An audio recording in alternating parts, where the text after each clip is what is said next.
योगी तक का सफ़र, मंक बनने तक का सफ़र, वो कैसे तय किया आपने? आज का खाना भिक्षा लिया, आज का खत्म, कल जब जहाँ से जो मिलेगा, इस तरह से हमारा खाना चलता है। इसी तरह से आज जहाँ पे रहने को मिला उस जगह पे हमने रह लिया, कल कहाँ पे हमको रहने मिलेगा पता नहीं है। देश के सबसे बड़े जो उद्योगपति हैं, अदानी साहब हो चाहे, वो जैन हैं। हम जैन धर्म में नॉन अटैचमेंट कहते हैं, उसको डिटैचमेंट नहीं कहते हैं। यानी you are not reluctant to it but gracefully you are accepting the flow of it, वो नॉन अटैचमेंट होता है। बस ये नॉन अटैचमेंट ही हर जैन को रिच बनाता है। लोगों को मैंने देखा है जो 100-100 करोड़ के एम्पायर लोगों ने त्याग दी बड़ी कम उम्र में, 20-25 साल की उम्र में। चेन्नई में एक रेस्टोरेंट में हमें आमंत्रण दिया गया था। वहाँ पे बड़े बड़े कंपनीज के सीईओज, मैनेजिंग डायरेक्टर्स वहाँ पे आते हैं भेस बदल के और वेटरशिप करते हैं अपने ईगो को डाउन करने के लिए। पर ये रास्ता चुनने से पहले भी आपके भी कुछ ड्रीम्स और एम्बिशंस रहे होंगे। 2 PhD की हुई है, एक जैनिज्म में की हुई है और एक वेलनेस में। मेरे पास डायबिटीज रिवर्सल में वर्ल्ड रिकॉर्ड है, दाढ़ी, मूंछ और सिर। ये 3 जगहों के बाल को हम लुंचन करते हैं। इसको केस लोच कहा जाता है। ये एक स्पेसिफिक प्रक्रिया है कर्म को जीतने की। जैनिज्म में ये माइक यूज करना, पॉडकास्ट में आना अलाउड नहीं है। इलेक्ट्रिसिटी के नीचे बैठना ये अलाउड नहीं है। जैसे ये पॉडकास्ट अपलोड होगा, लोग कमेंट करेंगे कि इसको यहाँ पे नहीं बैठना चाहिए, इसको ये नहीं करना चाहिए, उसको वो नहीं करना चाहिए। क्योंकि मॉडर्न वर्ल्ड में वर्चुअलिटी ही नॉलेज को ट्रांसफॉर्म करने का बेस बन गई है, तो हम लोगों ने समय समय पे इवॉल्व किया है। डिप्रेशन को स्पिरिचुअली डिफाइन करें। इंग्लिश में एक ही वर्ड मिलेगा, लव। पर इंडियन कल्चर में उस लव के बहुत सारे प्रकार है। तामसिक भी है, राजसिक भी है और सात्विक भी है। सात्विक वाला जो प्रेम है उसको मैत्री भाव कहा जाता है। जैनिज्म उसको रखता है। आज से 200 साल पहले इंडस्ट्रियल रेवोल्यूशन आया तो बॉडी की ताकत रिप्लेस हो गई। उसके बाद में सोशल मीडिया रेवोल्यूशन आया तो स्पीच की ताकत रिप्लेस हो गई। एआई आ गया तो माइंड की ताकत रिप्लेस हो गई। इन तीनों से अलग है आपका सोल, आपकी आत्मा। तो इन 3 चीज को अगर आप नौकर की तरह यूज करोगे तो ही आप राजा हो। वो थॉट आता है या आया है कि नहीं वापस चलें, नहीं हो पाएगा शायद।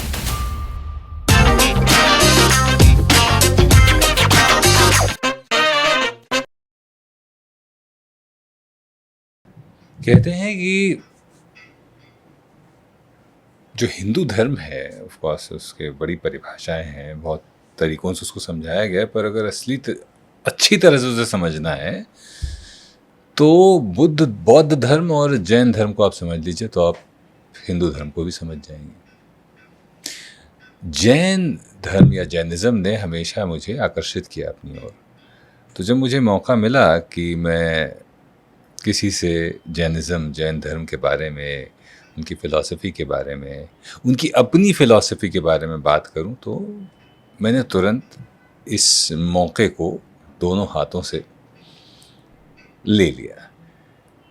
तो मुनि आदर्श जी हमारे साथ हैं, जैन मुनि हैं और बहुत बड़ी बड़ी शख्सियतों के गुरु हैं।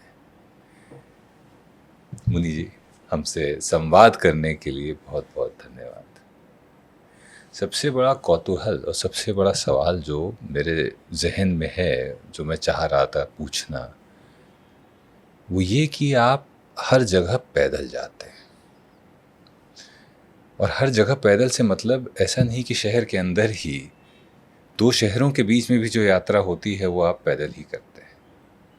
आप अभी नासिक से आए हैं, हम मुंबई में पॉडकास्ट कर रहे हैं और आप नासिक से पैदल आए हैं। इसके पीछे की सोच, और क्या ये सच है? हाँ, जाहिर।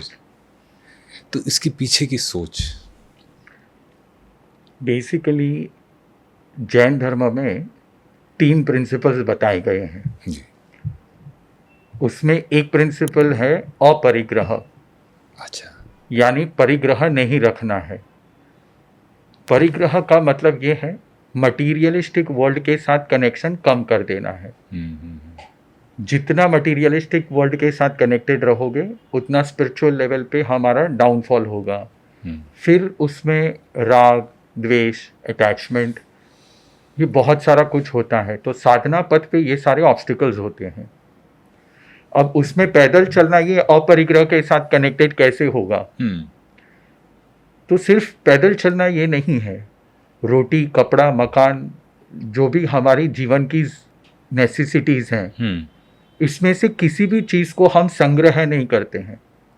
यानी अगर हमने आज खाना ले लिया, हम कल का खाना नहीं रखते हैं। आज का खाना भिक्षा लिया, आज का ख़त्म। कल जब जहाँ से जो मिलेगा, इस तरह से हमारा खाना चलता है।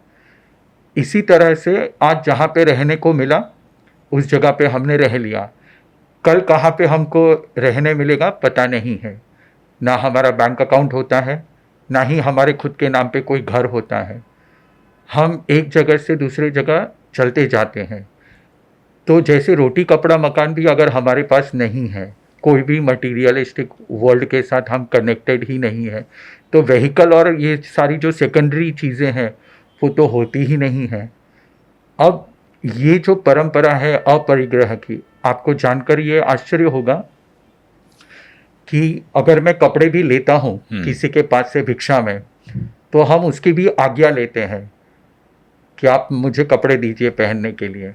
अगर मैं कहीं मकान में ठहरता भी हूँ तो भी मैं परमिशन लेता हूँ कि क्या मैं यहाँ रुक सकता हूँ। अगर मैं चेयर पे भी बैठता हूँ तो मैं परमिशन लेके बैठता हूँ, अगर आपकी आज्ञा हो तो मैं इस चेयर पे बैठूँ। यानी कि किसी भी मटीरियलिस्टिक वर्ल्ड के साथ हमारा कनेक्शन मिनिमल कनेक्शन है, और उस मिनिमल कनेक्शन को नज़र में रखते हुए एक फ्री बर्ड की तरह हमें वहाँ पे उपमा दी गई है, निरवेखो परिवय। यानी कि जैसे पिजन जितना उसको खाना चाहिए वो खा के उड़ जाता है, उसी तरह से आपको एक जगह पे थोड़ी देर रुकने के बाद आपको वहाँ से निकल जाना है। रिवर की तरह फ्लो होना है। और इसमें जो पवित्रता हमारे अंदर आती है, ये पवित्रता हमारे साधना में प्राण शक्ति क्रिएट करती है। इसलिए हम हर जगह पे निरवेखो परिवय, किसी भी अपेक्षा के बिना एक जगह पे दूसरी जगह पे हम जाते रहते हैं। सिर्फ इतना ही नहीं, जो भिक्षा का जो हमारा पात्र होता है वो भी किसी मेटल का नहीं होता है, क्योंकि अगर मेटल का रहा तो उसको बेच के या कुछ भी परिग्रह का मटीरियलिस्टिक वर्ल्ड का हमें कनेक्शन होना संभव होता है। तो इस वजह से हम ज़्यादा से ज़्यादा मटीरियलिस्टिक वर्ल्ड के साथ जितना डिस्कनेक्ट हो पाए उतना हम ध्यान रखते हैं। उसमें ये पैदल चलना भी आ जाता है, पैसे लेना, गाड़ी में बैठना, पेट्रोल, ये वो, नो कनेक्शन, फ्री बर्ड की तरह जहाँ जाना है। इस विहारचर्या को अप्रतिबद्ध विहारचर्या कहा गया है। गुरुजी, एक तो है कि हम आपसे जब बात करेंगे तो बहुत सारी स्पिरिचुअलिटी, आध्यात्म की बात होगी, और बहुत सारे मूर्खतापूर्ण सवाल भी मैं पूछूंगा आपसे। मूर्खतापूर्ण क्यों? क्योंकि अब हम तो सांसारिक उसमें अभी भी फंसे हुए हैं। तो जब हम इस तरह की बात सुनते हैं तो हमारे मन में कौतूहल जागता है और हम सोचते हैं ये कैसे पॉसिबल है। तो वो हो सकता है ऐसा लगे कि अरे ये कैसा सवाल पूछ रहा है, पर वो जिज्ञासा से उत्पन्न हो रहा है। तो जैसे अभी आपने बात करी कि जो भिक्षा का जो यंत्र है, जो भिक्षा का पात्र है, वो भी ऐसा रखा जाए जो जिससे ना तो अटैचमेंट हो पाए और ना ही उसको व्यय करके कुछ हम कभी ले सकें। मैं इसकी प्रैक्टिकलिटी आपसे समझना चाहता हूँ, ख़ास तौर पर आज के इस दौर में जहाँ पर हम रह रहे हैं। और मैंने ये देखा है कि बहुत सारे सेलिब्रेटेड बिजनेसमैन को मैंने इस तरफ रुख करते हुए देखा है। क्या शक्ति है जो लोगों को अभी भी, आज की इस दुनिया में भी, इस सादे जीवन की तरफ आकर्षित कर रही है? और ना केवल आकर्षित कर रही है बल्कि अपना मटेरियलिस्टिक कंफर्टेबल जीवन छोड़कर इस पथ पर चलने के लिए वो प्रोत्साहित हो रहे हैं। ऐसी क्या शक्ति है? एक सिंपल अंडरस्टैंडिंग है जी। बहुत सारे लोग डिप्रेशन में जी रहे हैं, और उसकी एक वजह यह है, जब लोगों को ये पता चलता है कि मेरे कंट्रोल में कुछ नहीं है, न मेरा शरीर मेरे कंट्रोल में है, न बाह्य मेरी कोई भी सिचुएशन कंट्रोल में है, कितने ही ऐसे बच्चे हैं जो एग्ज़ाम प्रिपरेशन में दिन रात लगा देते हैं, जी। पर फिर भी जब रिज़ल्ट आता है तो उनको पता चलता है कि ये पढ़ाई मेरे रिज़ल्ट में मुझे काम नहीं आई। मेरा एक कज़िन है, उसने शायद 1996 में कंप्यूटर में फर्स्ट रैंक लेके आया था, न्यूज़पेपर में छपा था। पर उसके एक साल में ही 1996 का जो विंडोज़ जब रिलीज़ हुआ तो उसकी जितनी भी पढ़ाई थी, वो डॉस ऑपरेटेड पढ़ाई थी, सारी ख़त्म हो गई एक दिन में।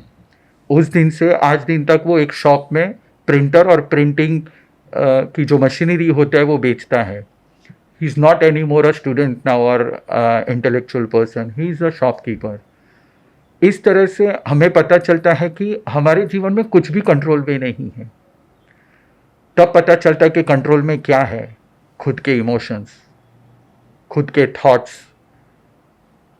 अंदर सब कुछ कंट्रोल कर सकते हो, बाहर कुछ भी कंट्रोल नहीं कर सकते हो।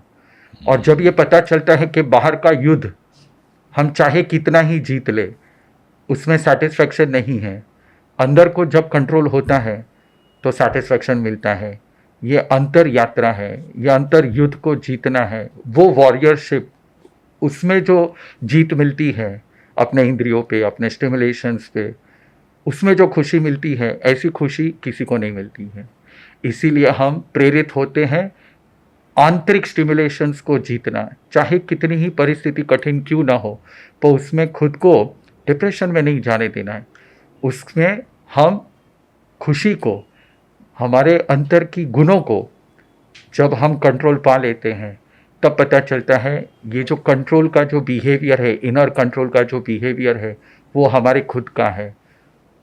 इसी में से खुशी मिलती है। एक बार निर्णय ले लिया आपने कि चलिए इस पथ पर चलना है, फिर चल भी दिए, उतना हमें मोटिवेशन मिल गया कि हम चल भी दिए, पर इसमें कष्ट तो बहुत है और हम ऐसी दुनिया में रह रहे हैं जहाँ डिस्ट्रैक्शन भी बहुत है, चारों ओर डिस्ट्रैक्शन है। तो आपके जीवन में, या आप जिन लोगों को जानते हैं जो इस पथ पर चल रहे हैं, उनके जीवन में कभी वो थॉट आता है या आया है कि नहीं वापस चलें, नहीं हो पाएगा शायद? यह तो हर जगह में होता ही जी। है। किसी भी फील्ड में हमारी साधु जीवन की बाल पोथी का एक ग्रंथ है। जैसे हम बाल मंदिर में जाते हैं तो साधु जीवन का भी एक बाल मंदिर कहा गया है। जो दीक्षा लेने से पहले हम 3-4 साल हमारे गुरुजी के पास पढ़ते हैं, समझते हैं, उसका सबसे पहला टॉपिक ही यही है, मे आई क्विट, उच्छेद। यानी कि आने के बाद, यहाँ पे आने के बाद सबसे पहला थॉट यही आएगा कि मुझे छोड़ देना है।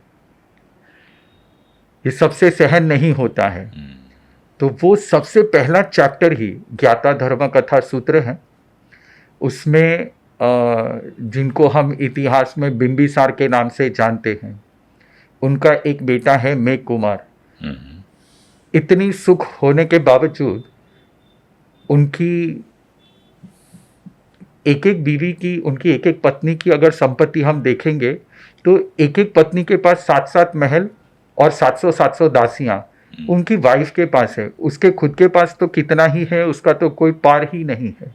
अब ऐसी व्यक्ति अगर दीक्षा ले रही है तो दीक्षा लेने के बाद सबसे पहले उसको क्या थॉट आता है? पहली ही रात को उसको ये थॉट आता है कि मैं नहीं कर पाऊंगा, मुझे छोड़ देना है।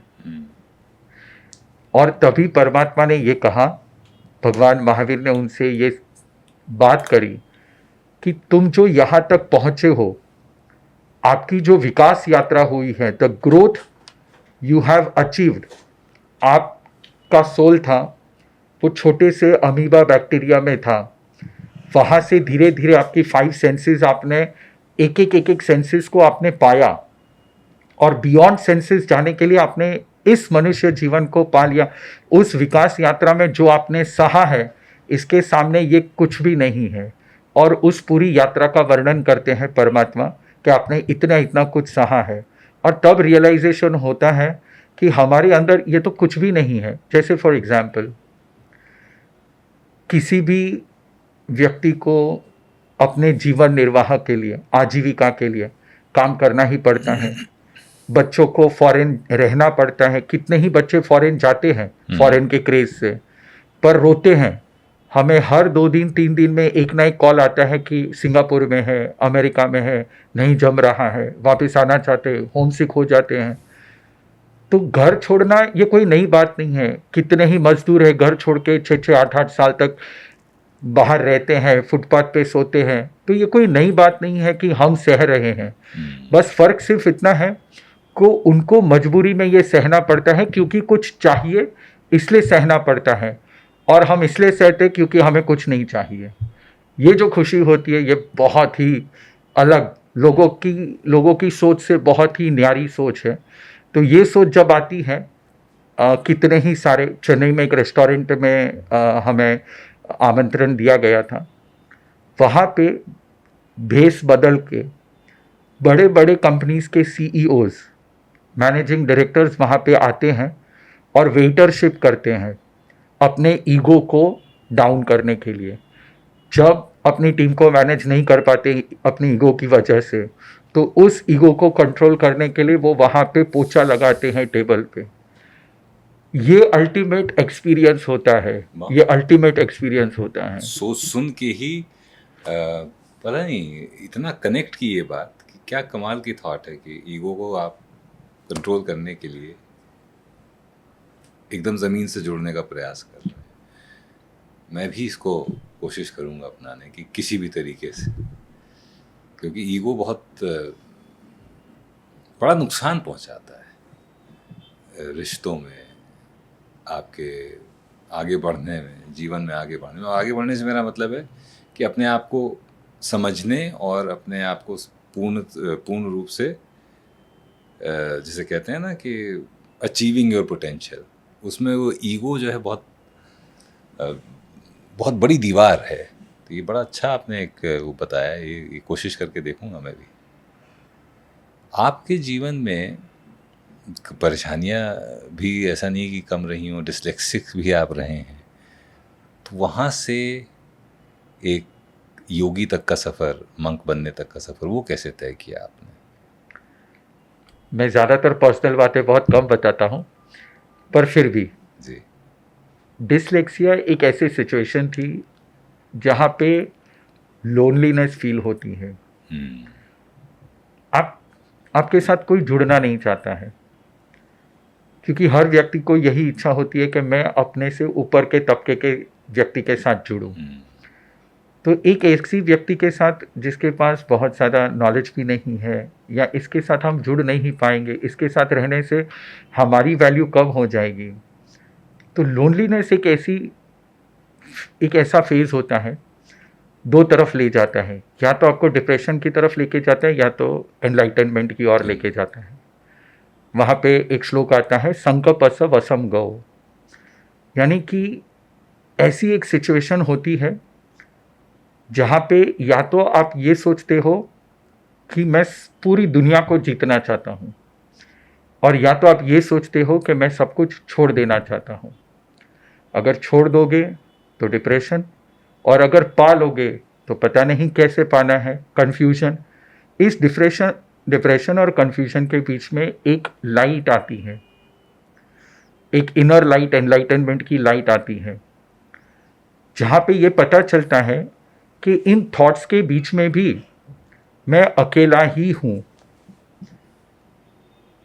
इन थॉट्स में से बाहर निकलने के लिए मुझे कोई मदद नहीं करेगा, मुझे खुद को ही हेल्प करना पड़ेगा। और वो जब रिस्पॉन्सिबिलिटी आती है खुद की, कि मैं किसी और का गुलाम नहीं हूँ, मैं किसी और का डिपेंडेंट नहीं हूँ, मुझे सेल्फ रिलायंट होना है। तो मैं तो ये मानता हूँ कि बहुत छोटी उम्र में, यानी 10-11 साल में ही मुझे पता चल गया कि मुझे मेरी रिस्पॉन्सिबिलिटी लेनी है। जो लोगों को 20, 25, 30 साल तक ये रियलाइज़ ही नहीं होता है, सारा जीवन वो डिप्रेशन में ही गुजारते कि मेरी मम्मी ने ये नहीं किया, मेरे पिताजी ने ये नहीं किया, मेरी सोसाइटी ने ये नहीं किया, मेरे नेशन ने ये नहीं किया। इस एक्सपेक्टेशन में लोग अपना जीवन खराब कर देते हैं। जब मैं ये खुश नसीब था कि सिर्फ 11 साल की उम्र में मैंने ये रिस्पॉन्सिबिलिटी मेरी खुद की ले ली थी कि मैं खुद से आगे बढ़ूंगा, और उसमें मुझे बहुत लोगों का, बहुत सारे इंटेलेक्चुअल लोगों का मुझे साथ मिला, बहुत बड़े गुरुओं का आशीर्वाद मिला, ब्लेसिंग्स मिला। तो तब से ही एक हैबिट हो गई लाइब्रेरी में किताबों के साथ रहना, ज़्यादा से ज़्यादा एनसाइक्लोपीडिया ज्ञान लेना, ज़्यादा से ज़्यादा गुरुओं के साथ रहना, उनके पास से ब्लेसिंग्स लेना। उसी से मेरा कल्याण होने वाला है, उसी से मेरा प्रोग्रेस होने वाला है। और बस यही मैं मानता हूँ कि गुरुओं के साथ संपर्क, मेंटर्स के साथ संपर्क, जैन धर्म में ये कहा गया है कि 9 साल की उम्र के बाद पेरेंटिंग खत्म हो जाती है, 9 साल की उम्र के बाद मेंटरशिप चालू होती है। आज के ज़माने में पेरेंट्स को सबसे बड़ा तकलीफ पेरेंटिंग में यही हो रहा है कि बच्चों को समझा नहीं पा रहे हैं, पर ये समझते ही नहीं है। आजकल के पेरेंटिंग के जो पैराडिम्स हैं ये पूरे के पूरे बदल जाने चाहिए, क्योंकि आप 8 साल 9 साल तक जो आपका बच्चा होता है वो आपका मानेगा, पर 9 साल की उम्र के बाद जब वो देखेगा कि मेरे पेरेंट्स स्ट्रगल कर रहे हैं, मेरी मम्मी स्ट्रगल कर रही है, मेरे पिताजी स्ट्रगल कर, और रोज़ बर रोज़ रोज़मर्रा की जीवन में जो प्रॉब्लम्स आती हैं, तो बच्चे को ये लगता है कि या तो मेरे पेरेंट्स कुछ गलत कर रहे हैं, और या तो मुझे उनसे ऊपर उठ के कुछ करना है, तो मैं किसी और को ढूंढूंगा। तो जब बच्चे के मन में अपने पेरेंट्स उसके मेंटर नहीं होते हैं, उसके आइडल नहीं होते, तो बहुत तकलीफ मुश्किल का कार्य हो जाता है। उस समय पे मेंटर्स होने बहुत ज़रूरी है, इसीलिए गुरुकुल सिस्टम हमारे पुराने ज़माने में होते थे, क्योंकि वो सक्सेसफुल मेंटर्स को फॉलो करते थे। इसी तरह से मेरे जीवन में ये परिवर्तन आया कि मैं गुरुकुल में रखा गया। मैं एक हॉस्टल, पंचगिनी में एक हॉस्टल है, स्वीट मेमोरीज, मैं वहाँ पे रखा गया, और वहाँ पे मुझे बहुत सारे मेंटर्स मिले, और उनके संपर्क में आने के बाद मान लीजिए कि ज्ञान की एक रोशनी अंदर जागृत हुई, एनलाइटनमेंट, जो आज तक जल रही है। ये तो हुई, मतलब वो रास्ता कैसे चुना आपने, वो मोटिवेशन क्या था, वो स्टिमुलेशन क्या था। पर ये रास्ता चुनने से पहले भी आपके भी कुछ ड्रीम्स और एम्बिशंस रहे होंगे, उनको त्यागना वो कितना आसान या मुश्किल था।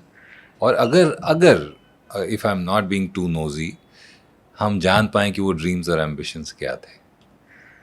तो बचपन से इस तरह के कोई ड्रीम्स ही नहीं थे। अच्छा।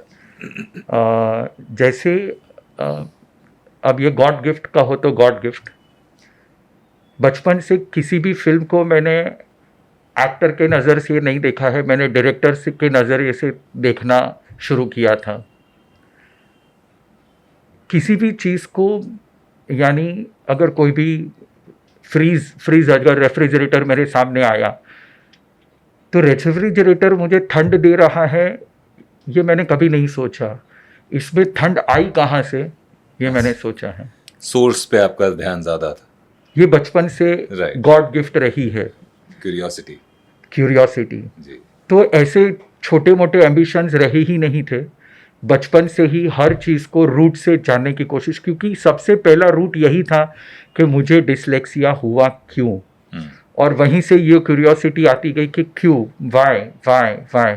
और एक दिन ऐसा था जब मैंने परमात्मा को बहुत गाली दी, और मैंने उनसे कहा कि आपने मुझे ऐसा क्यों बनाया, या मुझे ऐसी दुनिया में क्यों डाला जहां मैं फिट ही नहीं हूं। तो आपको एक ऐसी दुनिया बनानी चाहिए थी जहां पे ये कुछ भी ना हो, या तो मैं उस दुनिया के फिट हूं, या तो उस दुनिया में कुछ भी ना हो और मैं अपने आप को उस दुनिया में ढाल दूं। तो जब तक मैं 16 साल का हुआ तब तक तो मुझे कुछ ज़्यादा नॉलेज नहीं था, पर 16 साल की उम्र में मैं एक गुरुजी के प्रवचन में गया था, उनके शिविर में गया था, और तब उन्होंने बताया कि इस यूनिवर्स में बहुत सारी जगह है जो बहुत ही ज़्यादा इम्प्योर हैं और बहुत ही ज़्यादा प्योर। हर तबके की जगह, इस प्लेन्स, बहुत सारी प्लेन्स है इस यूनिवर्स में। और तब पता चला एक प्लेन ऐसा भी है जो करीब पिछले 8-10 साल से मैं सोच रहा हूँ, परमात्मा को मैं कह रहा हूँ कि अगर मेरे लिए कोई ऐसी जगह बना दी होती तो मुझे अच्छा लगता। तो जिस दिन मुझे ये पता चला कि ऐसा एक प्लेन है जहाँ पे लोग झगड़ते नहीं हैं, जहाँ पे कोई एक्सपेक्टेशंस नहीं होते हैं, जहाँ पे बस प्यार होता है, मैत्री होती है, जहाँ पे कोई अहंकार नहीं होता है, गुणानुवाद होता है, जहाँ पे कोई स्टिमुलेशंस नहीं होते हैं, माध्यस्थ भाव होते हैं। ऐसी एक जगह है जहाँ हर व्यक्ति, हर आत्मा को यही भाव में रहना होता है। बस आकर्षण हो गया कि इस प्लेन में कैसा पहुंचा जाए, और तब से शुरू हुई अंतर से ये साधना को जानने की इच्छा, महत्वाकांक्षा। बस, तो बचपन से आप कोई ड्रीम्स ही नहीं है, एक ही ड्रीम था किसी भी चीज़ के रूट कॉज पे जाना। तो ये फिर अगला जो मेरा सवाल था वो एक्चुअली पॉइंटलेस हो जाता है। अगला सवाल ये था कि अगर मंक नहीं होते तो क्या होते। तो मेरे ख्याल से यू आर डेस्टिन्ड। नहीं, अगर आप पूछते हो तो भी मैं जवाब दे जी सकता हूँ। मैं इंटरेस्टेड, वेरी इंटरेस्टेड। तो जैसे मैंने मॉन्कहुड लिया, जी तो मैंने हर चीज़ छोड़ नहीं दी। हाँ मुझे एलएलबी की कक्षा के जितने भी पब्लिक ट्रस्ट लॉज हैं सारे के सारे याद है। ओह बायोलॉजी में 12th के बाद जब आप मेडिकल कॉलेज में जाते हो, एमबीबीएस में, वहाँ पे ह्यूमन एनाटॉमी और फिजियोलॉजी के बारे में जितना सिखाया जाता है पूरा का पूरा मुझे याद है। आप अगर मैथ के बारे में पूछोगे तो जैनिज्म में मैथ के बारे में बहुत ही बड़ा बहुत सारे, इतने सारे मैथ के सॉल्यूशंस दिए गए हैं। फॉर एग्जांपल, एक एग्जांपल के तौर पे मैं कहना चाहूँगा, हम स्कूल में थे तब एक पाई की वैल्यू आती जी थी, जी पाई। जी जी तो पाई हमेशा कांस्टेंट रहता था, जिसको 3.14 या 22/7 कहा जाता था। पर जब आप स्पेस में जाते हो तो पाई की वैल्यू 3.14 नहीं रहती है, क्योंकि वहाँ पे डेसिमल्स भी बहुत मायने रखते हैं। तो जैनिज्म का ये रूल है कि जब आप स्पेस में जाते हो तो पाई की वैल्यू 3.14 नहीं, √10 लेनी है, जो 3.16 के आगे आता है। और उस हिसाब से जब मैंने कैलकुलेट किया कॉस्मिक मीटर्स को, डायमीटर्स को, तो वो एग्जैक्टली मुझे आंसर्स मिले। जैनिज्म में शायद ही कोई टॉपिक होगा, या आप लैंग्वेज ले लो या कुछ भी ले लो, अगर आप मुझे आज कहते हो कि आप कंटेंट क्रिएटर बन जाओ तो मैं बन सकता हूँ। जैसे अवतार फिल्म निकली थी, अवतार फिल्म में जो floating mountains, trees, glow fruits, नाग चपटा, वो उनका जो बॉडी था, आप मानोगे नहीं, जीवाभिगम नाम का सूत्र है, जितना भी वहाँ पे सिनेमाटोग्राफी दिया गया है वैसे की वैसी सिनेमाटोग्राफी। आपको ये क्वेश्चन होगा कि ये जीवाभिगम सूत्र पहले रिलीज हुआ है या फिल्म पहले रिलीज हुई है। तो आप अगर मुझे कहोगे कि मैं सिनेमाटोग्राफर बन सकता हूँ, वो भी आज मैं बन सकता हूँ। आप मुझे लॉयर बोलोगे तो मैं लॉयर बन सकता हूँ। मैंने 2 PhD की हुई है दीक्षा लेने के बाद, एक जैनिज्म में की हुई है और एक वेलनेस में। मेरे पास डायबिटीज़ रिवर्सल में वर्ल्ड रिकॉर्ड है और बहुत कुछ। तो आप जो चाहो, मुझे डॉक्टर कहो तो डॉक्टर, मुझे सिनेमाटोग्राफर कहो तो सिनेमाटोग्राफर, आप जो चाहो मुझे कह सकते हो। आप आपने ऑस्कर वाइल्ड जो एक राइटर हुए, उनकी बात को एकदम सच साबित कर दिया। उन्होंने कहा था कि if you know what you want to become in life, you becoming that is your biggest punishment, because you could have been so much more. तो आप तो उसका जीता जागता उदाहरण है कि आप ये भी हैं, आप ये भी हैं, और ये तो है ही हैं। ये तो है ही है। ये तो है ही है। वाह क्या बात। अच्छा मुझे बताइए कि मंकहुड में जब कोई जाता है तो लोगों को लगता है चलो अब इसके जीवन में शांति है, जबकि ऐसा है नहीं। मतलब इतना आसान नहीं है। लोगों को लगता है कि अब चलो उसका जीवन आसान हो गया, कि अब संत हो गया है। तो इसके बारे में आप थोड़ा सा अगर रोशनी डालें कि कितना मुश्किल है ये जो रास्ता आपने चुना है, ये कितना मुश्किल है, इस पर थोड़ा सा आप बताइए। तो रियलिटी ये है जी कि इंसान को मुश्किल तब होता है जब वो प्रिपेयर्ड नहीं होता है तब। जैसे एक बच्चा है, उसको आप पूछोगे कि एग्ज़ाम कैसी गई, अगर वो प्रिपेयर्ड रहा होगा तो वो कहेगा बहुत अच्छी एग्ज़ाम हुई, और अगर प्रिपेयर्ड नहीं रहा होगा तो कहेगा कि मुश्किल हुई। बस तकलीफ़ मेरे और आपके बीच में इतनी ही है। आप प्रिपेयर्ड नहीं हो, मैं कंप्लीट प्रिपेयर्ड हूँ, तो मुश्किल ही जैसी बात ही नहीं है। अगर आप प्रिपेयर्ड हो तो कोई चीज़ मुश्किल नहीं है। अगर वो प्रिपेयर्ड बनने की जो साधना है उसको क्रॉस करना पड़ेगा। तो मैं ये मानता हूँ कि इस दुनिया में 2 ही चीज़ें, एक पेन है और एक प्लेजर है, इन दोनों के बीच में एक नया रास्ता निकलता है, वो है पीस। जब आप प्लेजर से ऊपर उठ जाते हो और पेन से भी ऊपर उठ जाते हो तो आपको पीस मिलता है। प्लेजर भी दर्द ही है, पेन तो दर्द है ही है। फॉर एग्जाम्पल, आपने अगर कोई तीखी चीज़, स्पाइसी चीज़ खा ली, यंगस्टर्स होते हैं वो कहते हैं बहुत मज़ा आया, तो वो दर्द है या प्लेजर है? पर्सपेक्टिव पर्सपेक्टिव, का फर्क है। पर्सपेक्टिव। जी। अगर आप प्रिपेयर्ड हो तो वो प्लेजर है, प्रिपेयर्ड नहीं हो तो वो पेन है। हमारा जीवन यही है कि हम हर चीज़ के लिए प्रिपेयर्ड हैं। 22 मॉडल हमको मिलते हैं कि प्रिपरेशन कैसे करनी है, और लास्ट का मॉडल है अगर मृत्यु दंड भी मिल जाए तो उसको कैसे झेल लेना है, किसी भी तरह की मृत्यु। यानी कि हमें दिखाया जाता है कि मृत्यु कितने कितने तरह की होती है। पूरी बॉडी में से स्किन उधेड़ी जाएगी, आपका पूरा फ्लैश दिख रहा होगा। ऐसी सिचुएशन में भी आपको स्टेबल रहना है।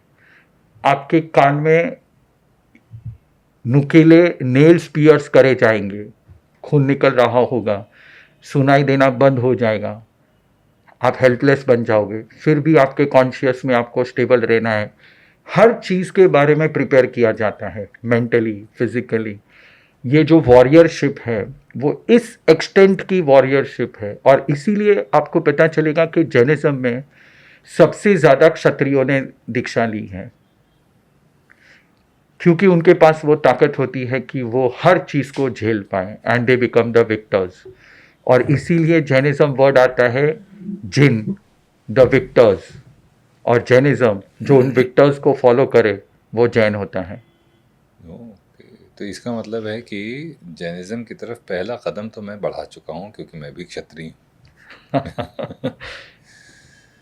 पर वाकई ये तो बहुत प्रेरणादायक बात है जो आपसे हम सुन रहे हैं।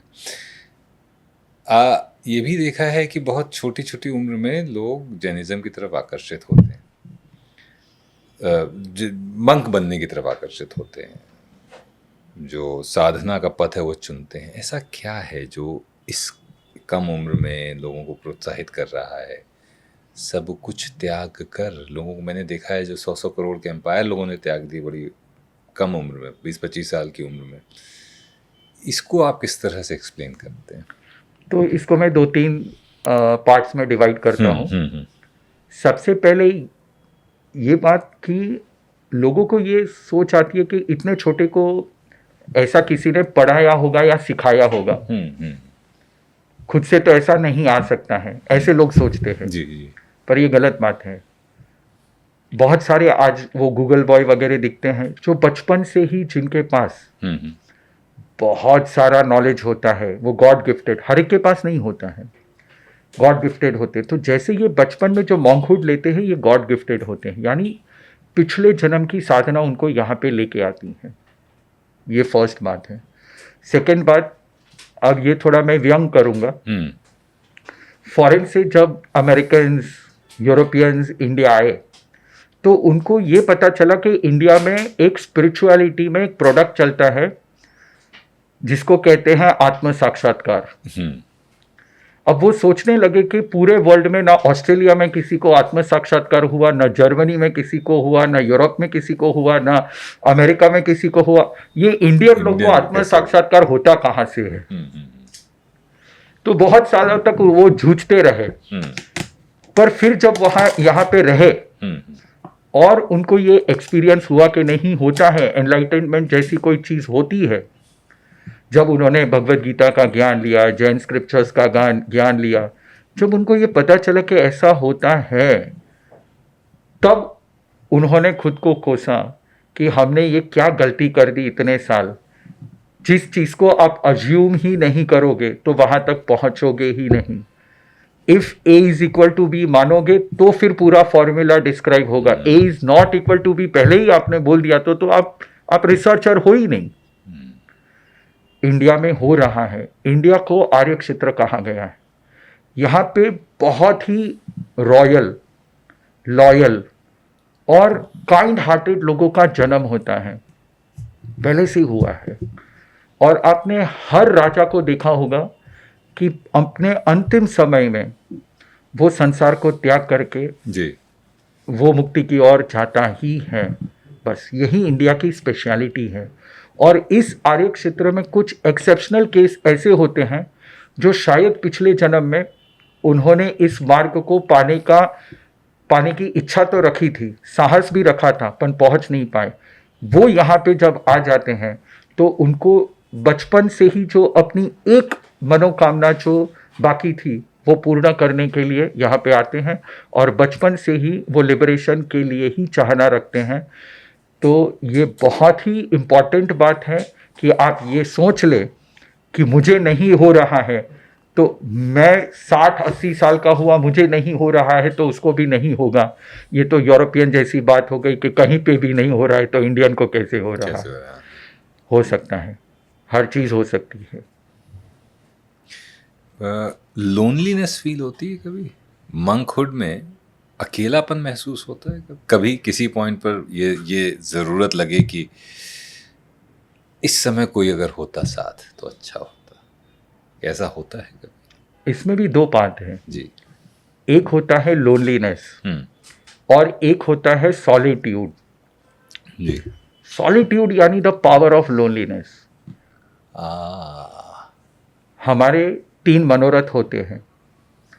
जैसे पहले 20 साल, मंकहुड के पहले 20 साल हम पब्लिक के बीच में ज़्यादा बिताते हैं। रेसिप्रोकेशन, मार्गदर्शन देना, लोगों के पास से आहार लेना, जिसको एक टर्म यूज़ किया जाता है गोचरी, लोगों के पास से आहार लेना और उसके बदले में उनको ये सब ज्ञान देना, ये रेसिप्रोकेशन चलते रहता है। 20 साल के बाद हम ज़्यादा से ज़्यादा एकांतपन में रहने का प्रयास करते हैं, निर्जन जगहों पे, शून्य जगहों पे, ज़्यादा से ज़्यादा मेडिटेशन जहाँ हम कर पाए, और अंतर खोज, यानी लोगों के पास से जो हमने लिया था वो उनको हमने वापस दे दिया। अब हम साधना के पथ पे आगे बढ़े। तो ये 3 मनोरथ होते हैं कि कब मेरे जीवन में मैंने जो समाज के पास से लिया है वो वापस दे दूँ, कब मेरे जीवन में मैं एकांतपने से साधना के पथ पर चलूं, और बाद में के जो बचे हुए साल हैं वो मृत्यु को मैं कैसे जीत पाऊं। ऐसे 3 मनोरथ हमारे होते ही हैं। और इसी तरह से लोनलीनेस की तो बात ही नहीं है।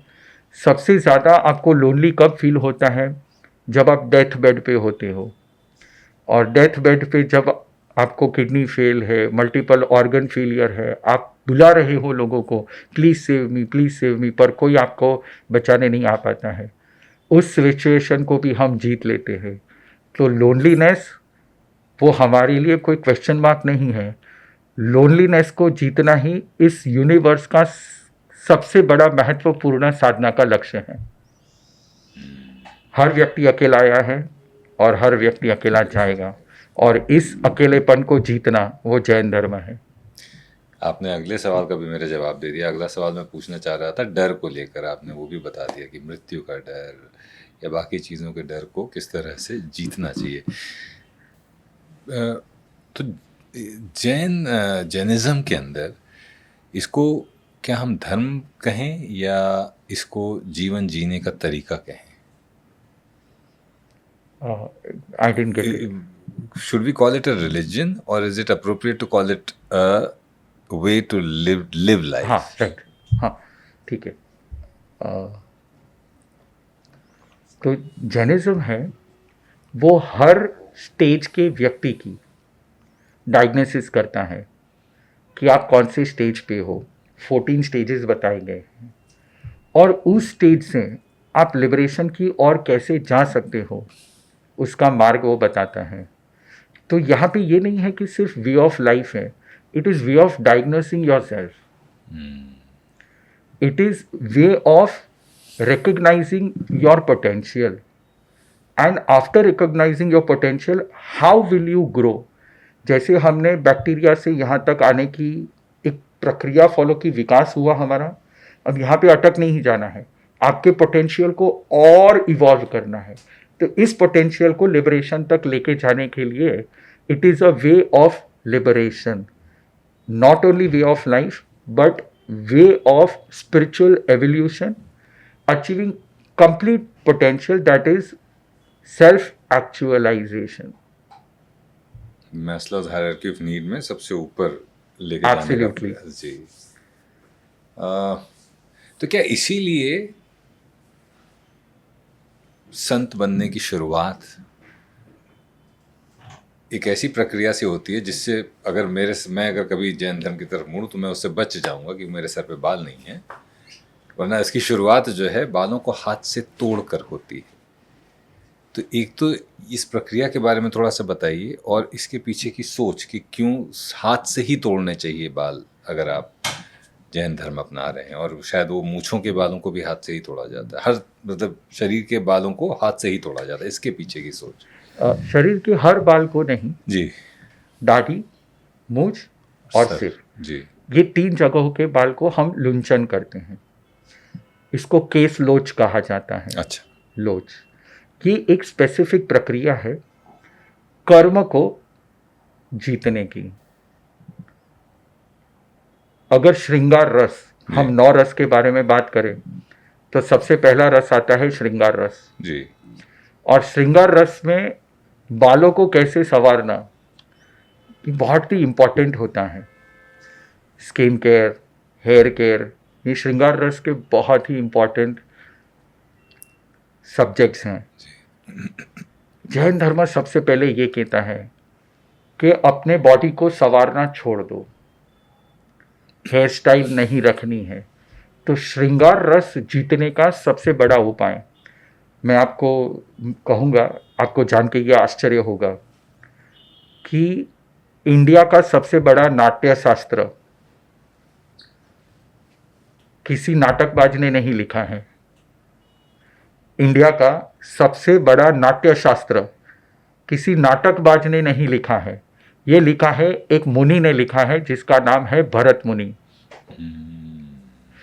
और उन्होंने जो लिखा है इस तरीके से आज तक नाट्य को, स्टेज को किसी ने आज तक डिफाइन नहीं किया है।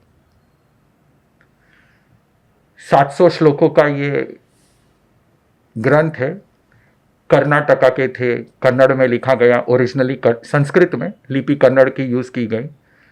उस ग्रंथ को आप पढ़ोगे तब आपको पता चलेगा, शरीर को संवारते संवारते संवारते संवारते आप एक ऐसे सैचुरेशन पॉइंट पे आ जाते हो जब आपको अपने आध्यात्मिक श्रृंगार का पता चलता है, शांत रस का पता चलता है।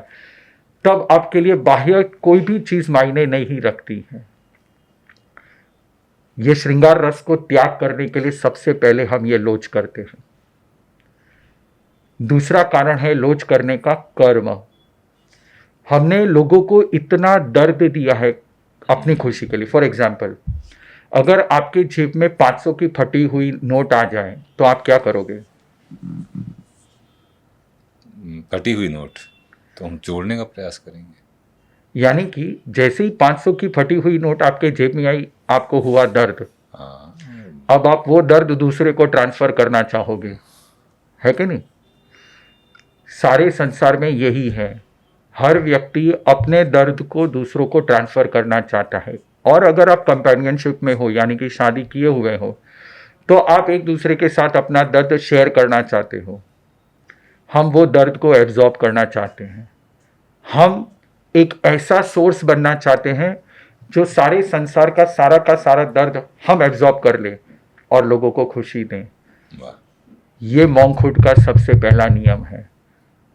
और जब मैंने दीक्षा ली थी तब सबसे पहला यही पाठ मुझे सिखाया गया था कि दीक्षा तो ही लेनी है जब आप संसार के सारे दर्द सहने की ताकत रखो तो, और रखने के बाद जियो और जीने दो। खुद भी खुशी से रहो और दूसरों को भी खुशी दो। और इस दर्द की जो परीक्षा है, ये दर्द सहने की जो परीक्षा है, ये हमारा केस लोच है। अगर ये दर्द आपने सह लिया तो इस दुनिया का कोई भी दर्द आप सह सकते हो। मतलब आपके संत बनने की प्रक्रिया नीलकंठ बनने से शुरू होती है। एब्सोल्युटली, नीलकंठ महादेव। नीलकंठ महादेव, वाह।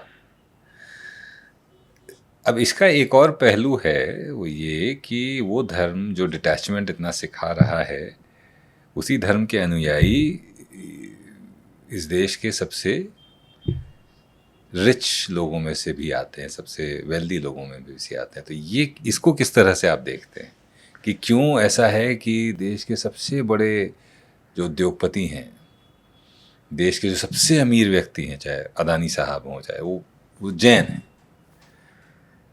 ये क्या डाइकोटमी नहीं है? ये क्या इज इट नॉट, वो विरोधाभास नहीं है? या it is a result of the kind of life they are suppose to lead as a Jain, as a follower of Jainism? ये सबसे बड़ा पैराडॉक्स है जी। जो हर फिलोसोफर के मन में आता है कि ये क्यों। बहुत ही सिंपल बात है, हम ये समझना नहीं चाहते हैं। सबसे पहला, वेल्थ जो है वो सिर्फ पैसा नहीं है, ये एक एनर्जी है, और एनर्जी को आर्य क्षेत्र में इसको पूजा गया है। एक बात आपसे पूछना चाहूँगा कि अगर पैसा गलत चीज़ होती तो उसको भी दशहरा के दिन जैसे रावण को दहन किया जाता है, उसको भी दहन किया जाता, उसको भी लाभ पंचमी के दिन शायद दहन किया जाता। नहीं, लक्ष्मी पूजन होता है, कुबेर उनके प्रोटेक्शन के लिए आते हैं, इंद्र महाराज खुद उसको भेजते हैं, यानी कि ये गलत चीज़ नहीं है। बस ध्यान इतना रखना है कि ये गलत लोगों के हाथ में ना पहुंचे, या आपसे कुछ गलत ना करवाए। एब्सोल्युटली जी। तो जैन धर्म ये बहुत क्लैरिटी से मानता है कि आपके पास पैसे होना वो गलत बात नहीं है। वहाँ पे सूत्र आता है, न सो परिगहो वुत्तो मुच्छा परिगहो वुत्तो।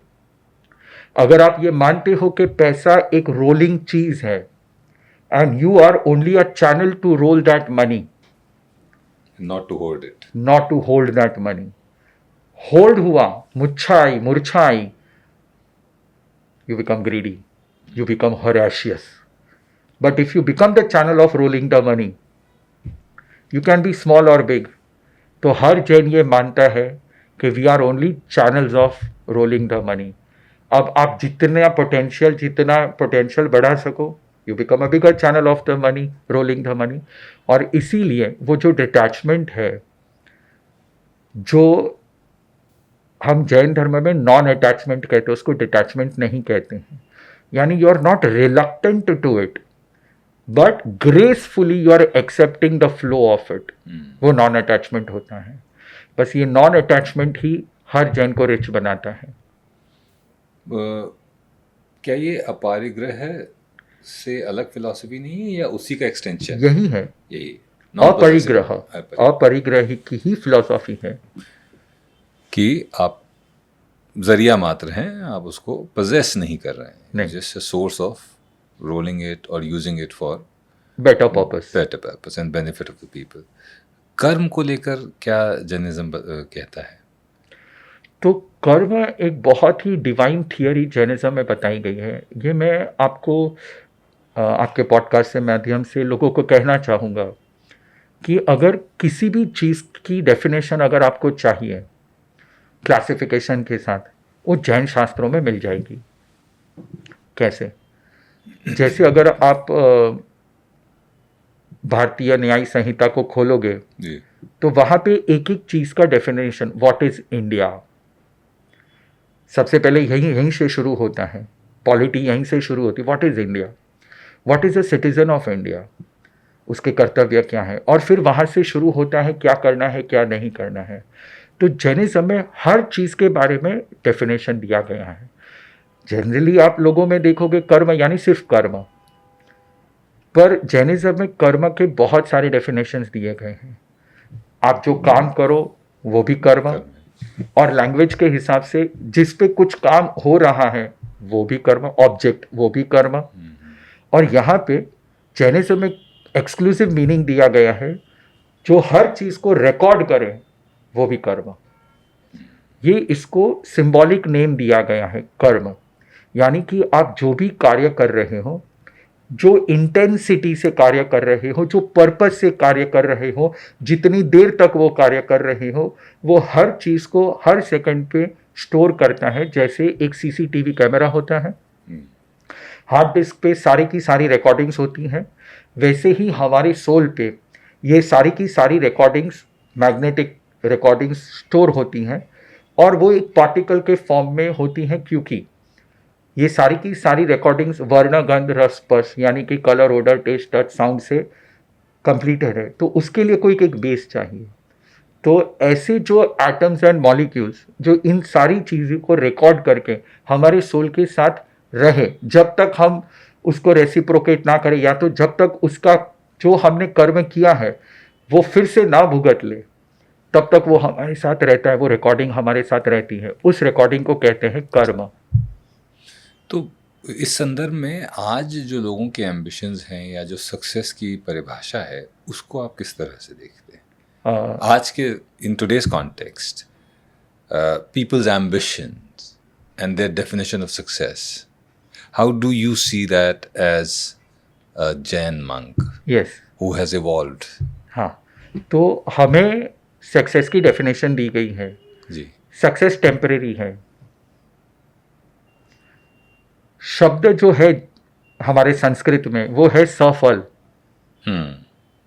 सफल and success are totally different. वाह। सफल has nothing to do with success. फल मतलब फ्रूट। सफल, everything which you do, if it has a fruit, it is सफल। अच्छा, fruit in terms of what you achieve through that. Not only achieve. अच्छा, okay. Not only achieve. आप यहाँ पे बैठे हो जी। अब ये पॉडकास्ट को सिर्फ 2 जन देखे या 2 करोड़ लोग देखे, दैट इज आफ्टर अचीवमेंट। आपने जो आज ज्ञान लिया मेरे पास से, वो फल है मेरा। So you did it fruitful. Yes, you did that fruitful thing. Okay. जब आपके कर्तव्य में आपको फ्रूट्स दिखने लगे, वो है सफलता।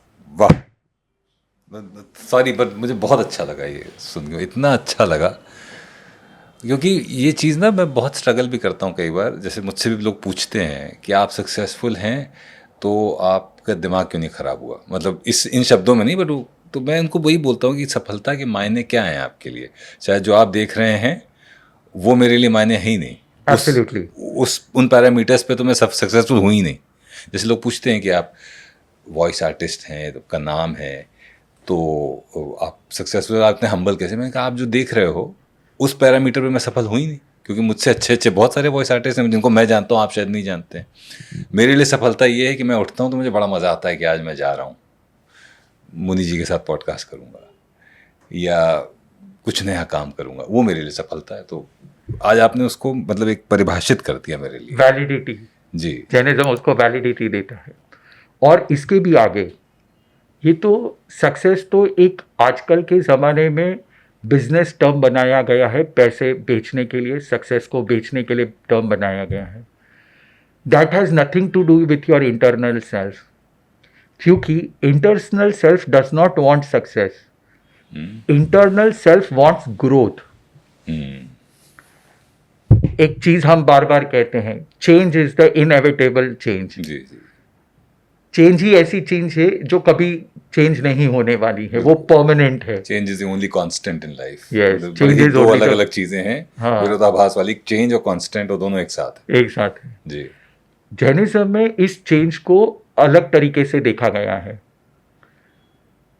Transform your every change into a growth. Transform your every change into a growth. Life is growth. Science में 3री कक्षा में यह पूछा गया था, व्हाट इज लाइफ, और वहां पे एक अच्छा डेफिनेशन, जैन का डेफिनेशन दिया गया है, लाइफ इज ग्रोथ। जहां ग्रोथ है वहां लाइफ है। जैसे कि अगर कोई भी व्यक्ति कॉरपोरेट में काम कर रहा हो और महीने के उसको 50 लाख की सैलरी हो, वो साल भर के 5 करोड़ से भी ज़्यादा कमा रहा है, और अगर वो जॉब को छोड़ता है, आप उसको पूछिएगा कि why did you leave the job? I did not gate growth.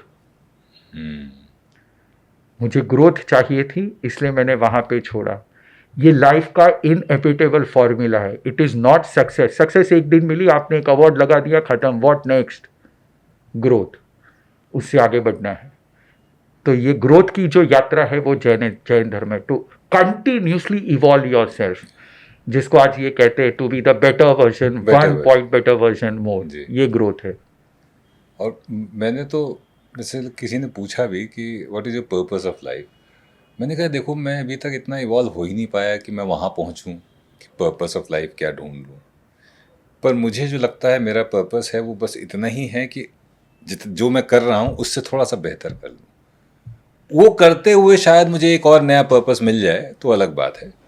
पर मैं ये नहीं सोच रहा हूँ कि my purpose of life is to help others. वो किसी और का पर्पस है, वो शायद मुझे मिलेगा, लेकिन वो इस रास्ते पे चल के मिलेगा कि कल जो था उससे थोड़ा सा बेहतर आज हो जाऊँ, उससे थोड़ा सा बेहतर 2 दिन बाद हो जाऊँ.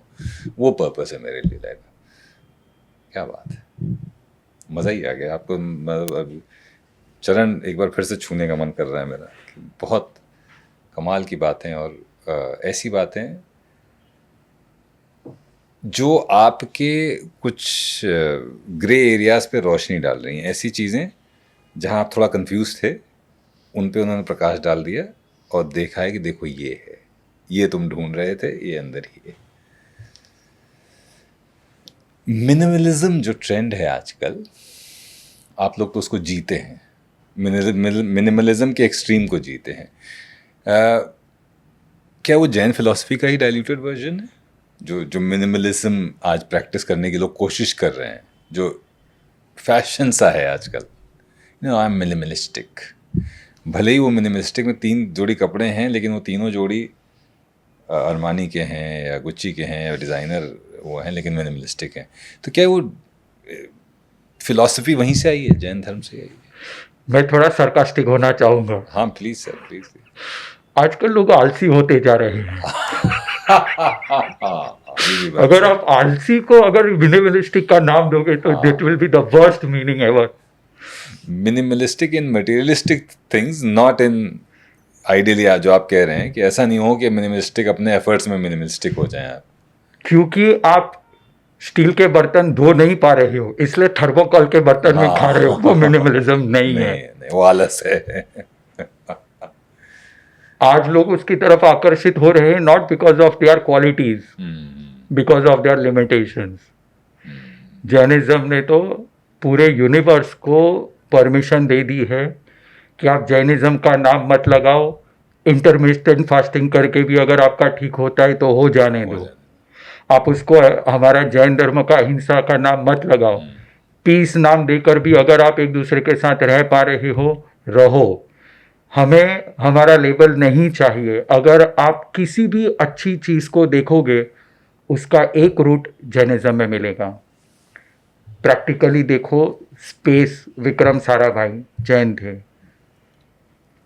स्पेस से लेकर हर चीज़ में आप वेपन्स को देखो. आप एक प्रश्न व्याकरण सूत्र देखोगे, उसमें जो वेपन्स के नाम दिए गए हैं और उसका जो वर्णन किया गया है, बाहुबली फिल्म के वेपन्स भी आप भूल जाओगे. इतना सारा कुछ उसमें दिया गया है. तो कहने का मेरा मतलब ये है कि सिर्फ मिनिमलिज्म नहीं, इस दुनिया की कोई भी अच्छा सा कॉन्सेप्ट है, और अगर वो जैन धर्म में देखने जाओगे तो उसका पूरा डेफिनेशन और उसका पूरा क्रिएशन सब वहाँ पे मिलेगा. आप कोई भी शब्द निकालो अच्छा, जो लाइफ में ग्रोथ की तरफ आपको लेके जा रहा है, कोई भी अच्छी चीज़ ले लो, जैनिज्म में आपको मिलेगी. तो इसी से जुड़ा हुआ फिर अगला सवाल आता है रिलेशनशिप्स को लेकर, कि आज बहुत स्ट्रेस लोग फील कर रहे हैं रिलेशनशिप में. उस पर जैन धर्म की क्या राय है? और as a monk and as a practitioner of Jainism, what is it that you going to advice to people to improve their relationships? पहले डिफाइन करेंगे. हाँ पहले डिफाइन. जी. जैनिज्म में एक स्लोगन दिया गया है, आपने शायद देखा होगा. जैनिज्म का एक लोगो होता है, इन्वर्टेड, एक जैसे डमरू होता है, डमरू के ऊपर एक ट्रायंगल होता है, ऐसा एक स्पेसिफिक एक जैनिज्म का एक लोगो आता है. जैन लोगो अगर टाइप करोगे गूगल में तो दिखेगा. वहाँ पे नीचे एक संस्कृत वर्ड दिया गया है, परस्परोपग्रहो जीवाना. Everybody is living with grace of each other. यहाँ पे कोई भी चीज किसी की नहीं है. हम यहाँ पे आते यूटिलाइज करते चले जाते हैं, और जब वो एनर्जी को हम यूटिलाइज करते हैं, we all have to share that energy. Earth पे रह रहे हैं, अर्थ को सबके साथ शेयर करो। हम स्पेस एयर में रह रहे हैं, एयर को सबके साथ शेयर करो। ये शेयर करना ही रिलेशनशिप है। यानी कि अगर आप मुझे कहो कि मैं आपके साथ रिलेशनशिप में हूँ, वो कहने की ज़रूरत नहीं है। हम यहाँ पे सब हर कोई रिलेशनशिप में हैं। पहले अब उसको समझना पड़ेगा कि हम कौन सी रिलेशनशिप में हैं। We are in the relationship of sharing this universe and each and every energy of this universe. अगर ये समझ में आता है तो हर चीज़ समझ में आएगी। सेकंड स्टेज पे जो पर्सनल रिलेशनशिप्स की बात होती है, वहाँ पे दो बात होती है। आजकल जो रिलेशनशिप्स शेयर कर रहे हैं लोग, वो शेयर कर रहे हैं इंटरेस्ट के बेस ऊपर। एक होती है फैमिली रिलेशनशिप, एक होती है बिजनेस रिलेशनशिप, एक होती है नॉर्मल सिचुएशनल शिप, जो आप जिसको यानी मैरिज के पहले जो आप एक दूसरे के साथ एसोसिएट होते हो। ये जो एसोसिएशन होता है वो होता है इंटरेस्ट बेस पे, यानी कि what I like and what you like. ये आजकल का रिलेशनशिप है जो बहुत ही निम्न कोटि का डेफिनेशन है। हो सकता है कि 15 साल पहले मुझे भिंडी की सब्जी अच्छी लगती थी, आज नहीं अच्छी लगती है। अगर 15 साल पहले मैंने आपसे शादी की है भिंडी की सब्जी के ऊपर, तो आज हम डाइवोर्स होना नक्की ही है। वाह, क्या बात की है, बिल्कुल। When you have relationship on based of interest, it is the worst kind of relationship. When you have relationship on base of heritage, on base of sharing, on base of sharing qualities and energies, and the biggest thing जो Jainism मानता है, on base of respect. जब किसी भी relationship को आप love के नज़रिए से ही नहीं, रिस्पेक्ट की नज़रिए से देखोगे, वो रिलेशनशिप खुदा है, वो भगवान है। जैसे कि अगर आप आपकी वाइफ को पूछोगे इतने साल के बाद, शादी के इतने साल के बाद, यू वांट माय लव और यू वांट माय रिस्पेक्ट, वो बोलेंगी मुझे रिस्पेक्ट चाहिए। अगर आपके किसी नौकर वगैरह को भी आप पूछोगे, वो बोलेगा सेठ 2 पैसा कम देगा चलेगा, गाली मत देना। एक छोटा सा बच्चा है, वो दादा के बाजू में बैठा है और वो क्या कहता है पता है दादा को, दादा मुझे हगी हगी कम देना, लेकिन मेरे फ्रेंड्स के सामने इंसल्ट मत करना। रिस्पेक्ट। जब रिलेशनशिप में रिस्पेक्ट होता है, that becomes a successful relationship. हम रिस्पेक्ट को ही रिलेशनशिप मानते हैं। And when you respect everybody, पूछा गया कि जैनिज्म का मूल क्या है, जैनिज्म का मूल है विनय, रिस्पेक्ट। एक यंग प्रोफेशनल या एक एनर्जी से भरपूर यंग इंसान अगर वो स्पिरिचुअलिटी की तरफ बढ़ना चाहता है, तो पहला स्टेप उसका क्या होना चाहिए? क्या ये रिलेशनशिप से जुड़ा हुआ है? नहीं, ये बाद में आता है। ठीक। कोई भी व्यक्ति इस संसार में आए सिर्फ स्पिरिचुअलिटी की ओर नहीं, इवन ह्यूमैनिटी की ओर भी अगर आगे बढ़ना चाहे, तो सबसे बड़ी बात जो है वो है ज्ञान, नॉलेज। मैं भी नॉलेज को आधार रखे ही यहाँ तक पहुँचा हूँ। हर चीज़ नॉलेज है। आपको आइसक्रीम मिले ना मिले, पर अगर आपके पिताजी ने कहा कि आज हम आइसक्रीम खाने जाएंगे, that information makes you happy. IT का तो वर्ल्ड ही चल रहा है, डेटा का तो वर्ल्ड ही चल रहा है। तो जैसे मटीरियलिस्टिक वर्ल्ड में data is at the top, spiritual world में ह्यूमन प्लेन पे knowledge is at the top. अगर आप नॉलेज नहीं है, मजदूर हो, नॉलेज है तो आप सीईओ हो। और उसके ऊपर भी और एक चीज़ आती है, वो है अनसीन नॉलेज। यानी कि जो लोग नहीं देख पाते वो आप देख लो। आप गौतम अडानी हो, आप नरेंद्र मोदी हो, द अनसीन नॉलेज। इस दुनिया में स्पिरिचुअलिटी के पाथ पे या ह्यूमैनिटी के पाथ पे नॉलेज इज द ग्रेटेस्ट। अच्छा, क्या आज के दौर की जो एंग्जाइटी है, जो लोग सफ़र कर रहे हैं, Is it because of lack of knowledge only? Absolutely. It is the accumulation of ignorance. And in this day and age when knowledge is so readily available, तो बहुत दुख की बात है ये तो. हाँ, आप किसी को भी पूछोगे, आंख बंद करेंगे और उसको पता चलेगा इतने सारे थॉट की फैक्ट्री है यहाँ पे. तो जैनिज्म में थॉट का एक बहुत जबरदस्त डेफिनेशन दिया गया है. What is a thought? What is a thought? It is not an idea. ये सिक्के की अलग बाजू है जो क्यूरियोसिटी से एकदम डिफरेंट है. क्यूरियोसिटी वो थॉट नहीं है और थॉट वो एक्यूमुलेशन ऑफ इग्नोरेंस है. जैसे कि फॉर एग्जांपल, अगर मैं नीचे खड़ा हूँ और किसी को पता नहीं है कि मैं एक जैन मॉन्क हूँ और आपको पता है कि मैं जैन मॉन्क हूँ, तो जिसको पता नहीं है वो सोचता रहेगा थॉट्स, और आपको पता है कि मैं हूँ तो आप तुरंत मेरे पास आओगे और चरण स्पर्श करोगे, भाव. तो एक होता है इंसान भाव में जीता है, फीलिंग्स में जीता है.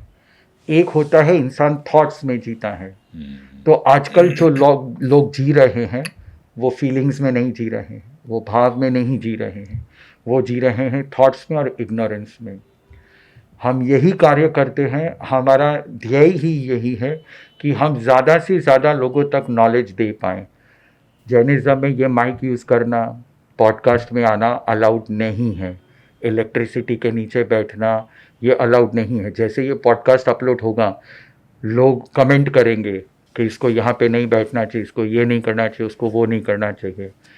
पर क्योंकि मॉडर्न वर्ल्ड में वर्चुअलिटी ही नॉलेज को ट्रांसफॉर्म करने का बेस बन गई है, तो हम लोगों ने समय समय पे इवॉल्व किया है.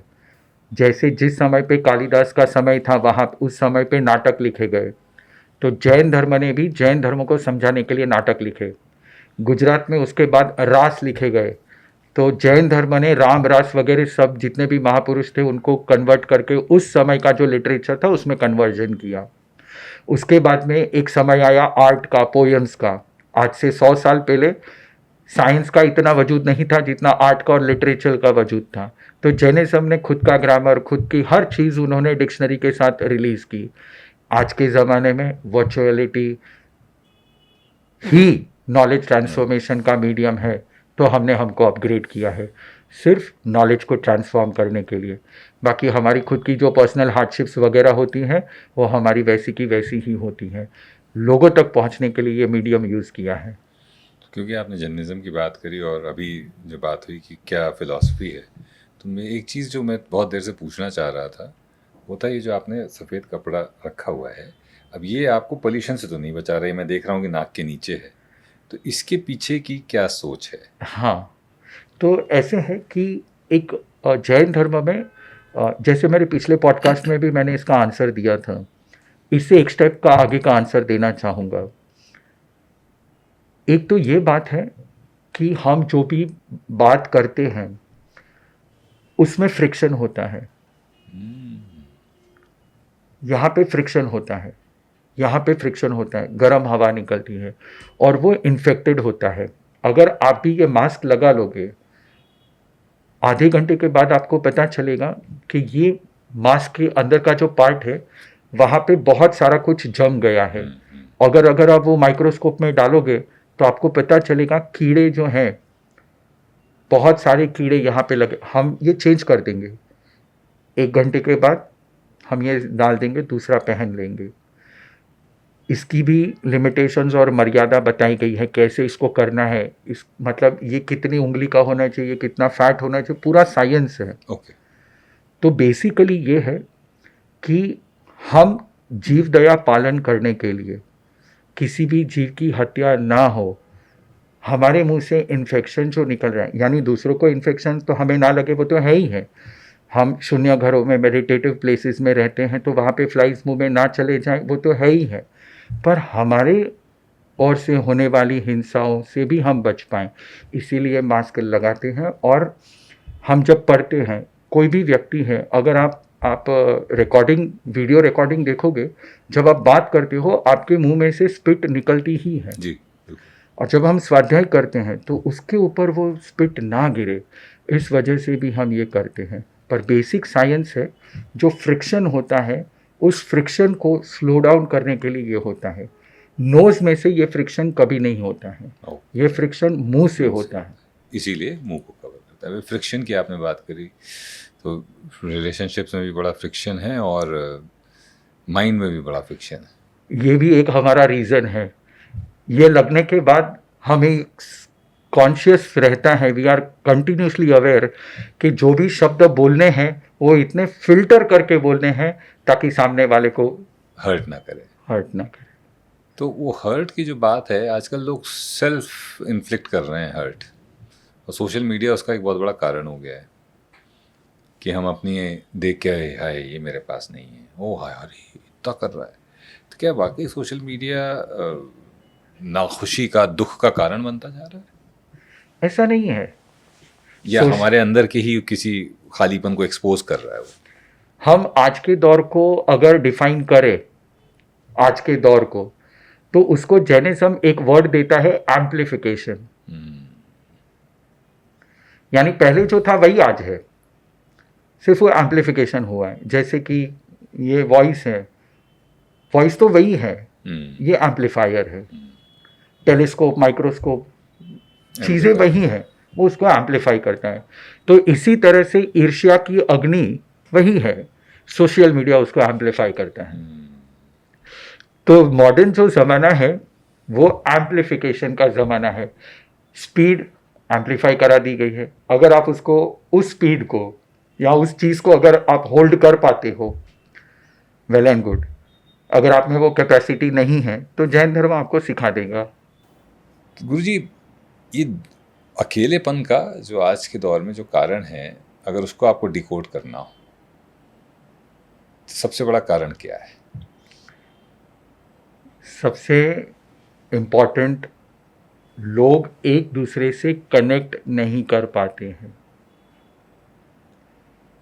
People want others to understand them, people don't want to understand the truth. ये सिर्फ हमें लगता है कि सच ही भगवान है, ये सिर्फ स्क्रिप्चर्स में, फिलोसॉफीज में दिखता है। पर वर्तमान में कोई भी व्यक्ति ट्रूथ के साथ नहीं जुड़ना चाहता है, बेनिफिट के साथ जुड़ना चाहता है, प्रॉफिट के साथ जुड़ना चाहता है। जैनिज्म ने बेनिफिट और प्रॉफिट को साइड बिजनेस कहा है, कनेक्शन को मेन बिजनेस कहा है। लोग जब एक दूसरे के साथ जुड़ पाएंगे, जुड़ने के साथ, when you think that I can help you, मुझे ये पहले पता नहीं था कि व्हाट इज़ हेल्पिंग अदर्स। सबसे पहले शायद 16-17 साल की उम्र होगी और मैंने गांधी जी की फिल्म देखी। उसमें एक छोटा सा सीन था। अब मैं यहाँ पे किसी को कैरेक्टराइज नहीं करना चाहता हूँ, किसी की महिमा नहीं करना चाहता हूँ। इस जगह पे कोई भी हो सकता है, आप भी हो सकते हो।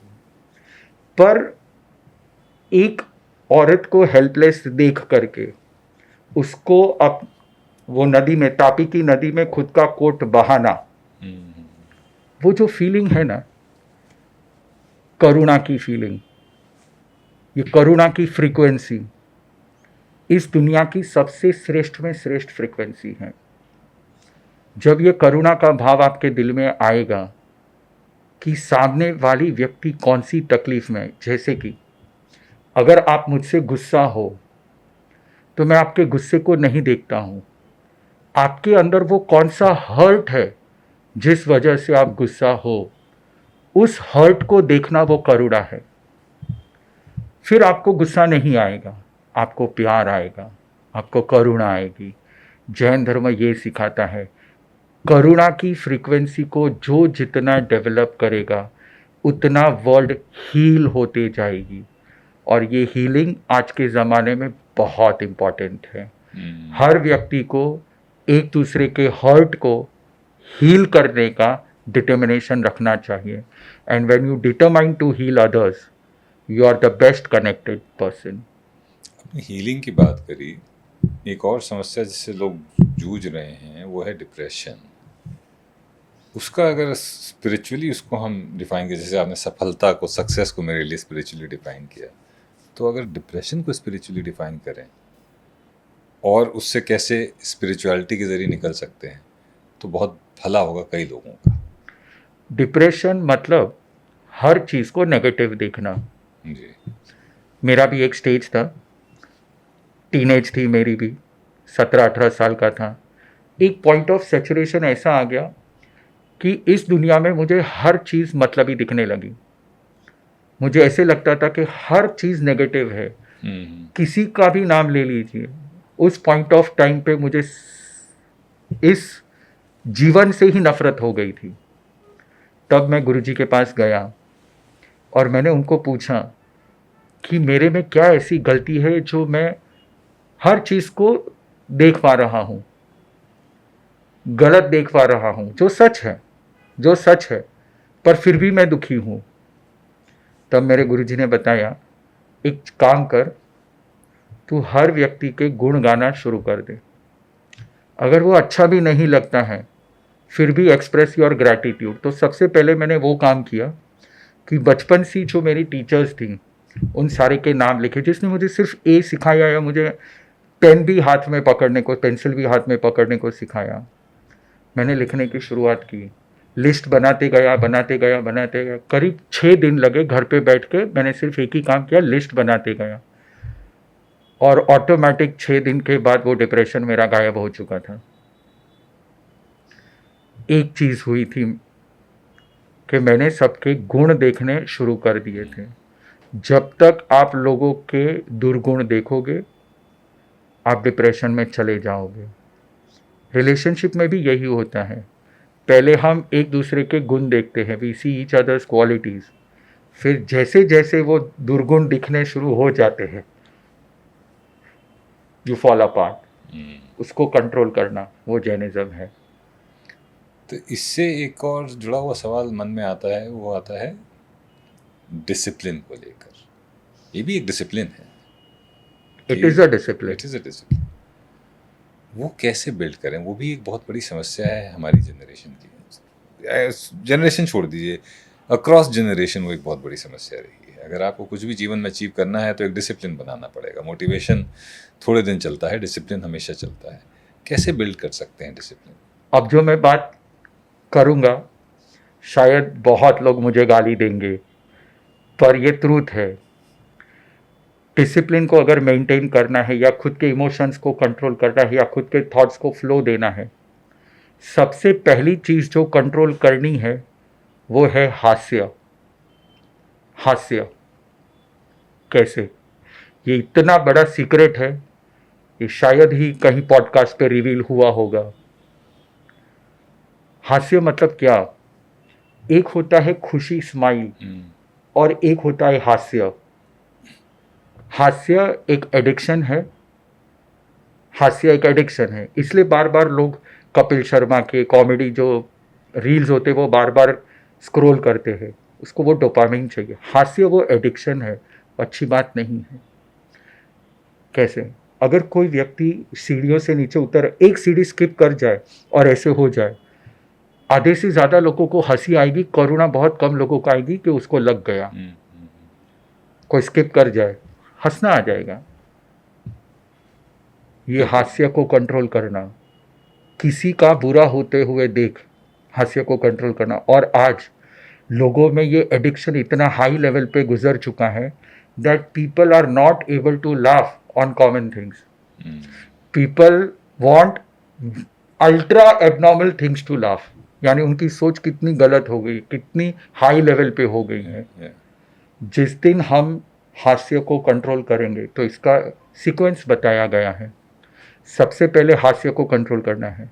इसका एक पूरा साधना का पथ है, कैसे, किस नज़रिए से, किस विजन से हम लोगों को देखेंगे. फिर जैसे थोड़ी देर पहले मैंने आपको बताया, likings based on interest. Second ये आता है लाइकिंग्स, थर्ड आता है डिसलाइकिंग्स. इसका पूरा सीक्वेंस है, हास्य, रति, अरति, शोक, जुगुप्सा, ये पूरी एक लाइन है। इसके 9 स्टेजेस है। जब ये 9 स्टेजेस को आप क्रॉस करते हो, आपके सारे इमोशंस आपके कंट्रोल में होते हैं। इंटरेस्टिंग। ये बताइए, अब कई बार जो इस पूरे डिस्कशन में बहुत सारी बातें हुई डिटैचमेंट को लेकर, तो ये डिटैचमेंट क्या प्रैक्टिकल है? क्योंकि पूरी दुनिया लगी हुई है हमें अटैच कराने में, तो ऐसे में डिटैचमेंट कैसे प्रैक्टिस किया जा सकता है? आपको डिटैचमेंट प्रैक्टिस नहीं करना है। डिटैचमेंट बहुत ही गलत चीज़ है। जैसे कोई कहे कि मैं डिटैच करके मैंने ये दीक्षा ली है, ऐसा नहीं है। मैं जितना रिस्पेक्ट मेरे माँ बाप को देता था, उतना ही रिस्पेक्ट मैं सारी दुनिया के माँ बाप को दे रहा हूँ। Non attachment. मैं जितना प्यार मेरे भाई को दे रहा था, मैं हर व्यक्ति को बांधव मान रहा हूँ। Non attachment. डिटैचमेंट बहुत ही गलत बात है। जैसे लोग कहते हैं कि अब मैं दुनियादारी में नहीं रहना चाहता, ये नहीं कर, दैट इज मैडनेस। वो तो आपको डिप्रेशन में लेके जाएगा जब आप लोगों की नेगेटिविटीज देखने लगते हो। ये नहीं है, ये नहीं करना है। आपको पॉजिटिविटी लानी है। और non attachment, you act as a catalyst. अगर आपने केमिस्ट्री पढ़ी है तो वहाँ पे बहुत सारे ऐसे एलिमेंट्स होते हैं, they don't take part in the reaction but they boost the reaction. आपको कैटलिस्ट बनना है। जब आप कैटलिस्ट बनना सीखोगे, वो साक्षी भाव आपके अंदर आएगा।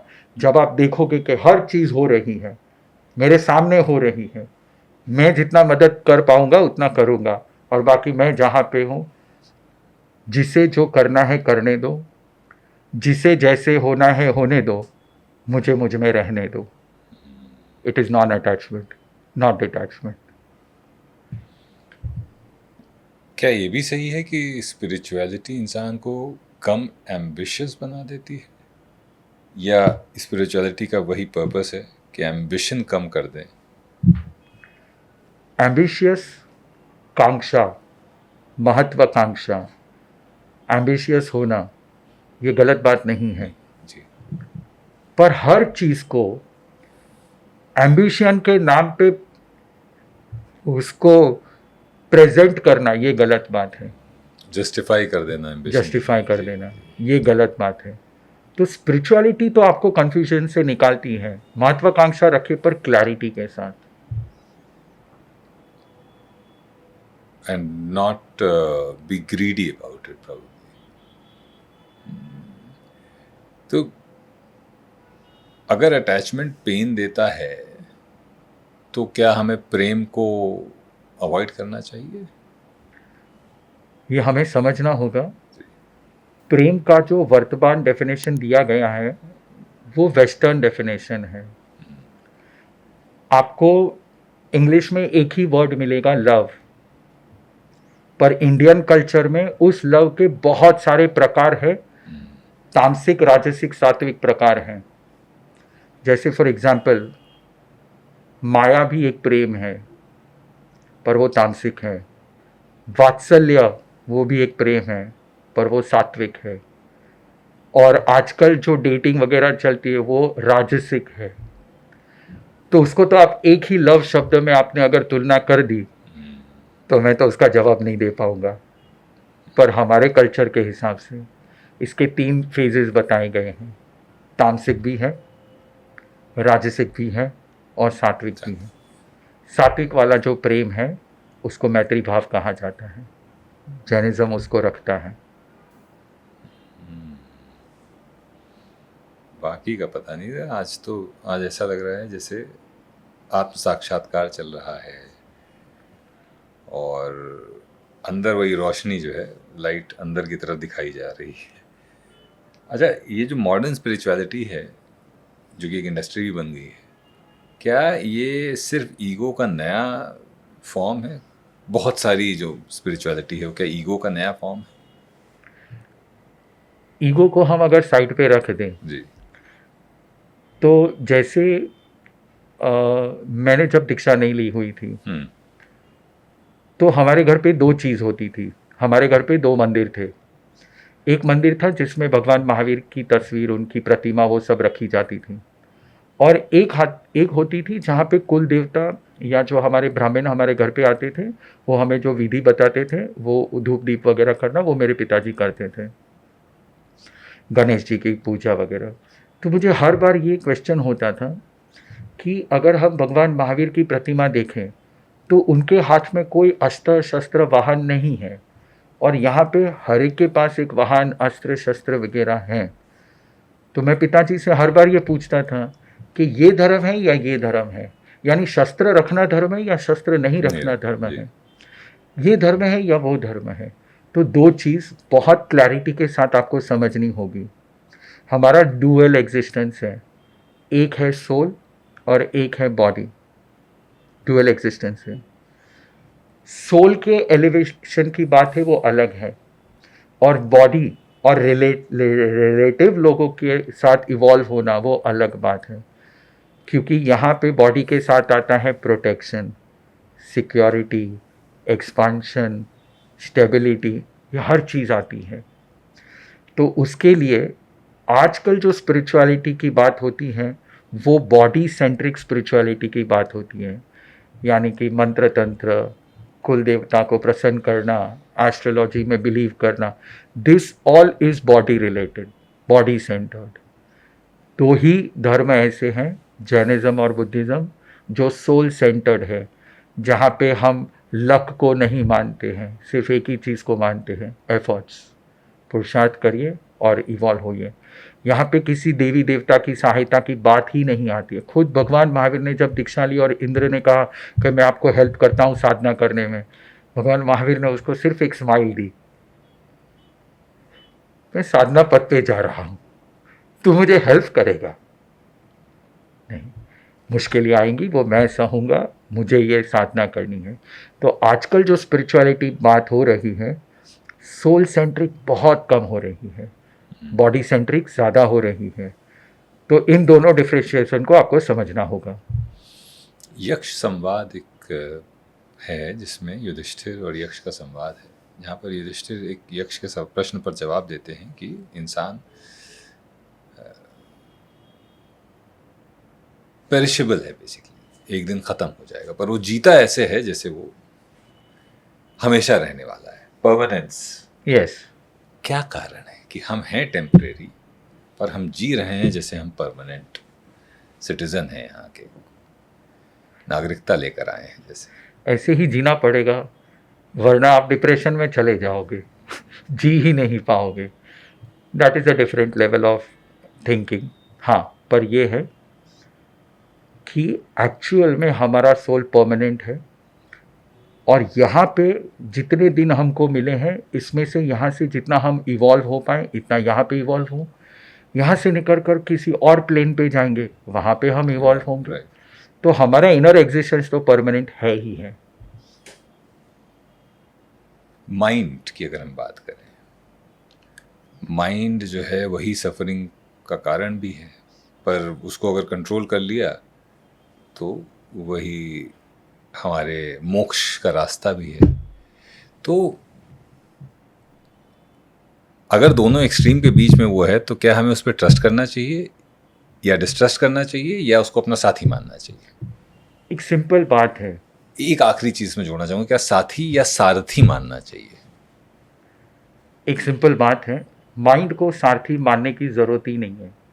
सारथी, हाँ, सारथी नहीं, साथी भी नहीं और सारथी भी नहीं, ठीक, सारथी भी नहीं और साथी भी नहीं।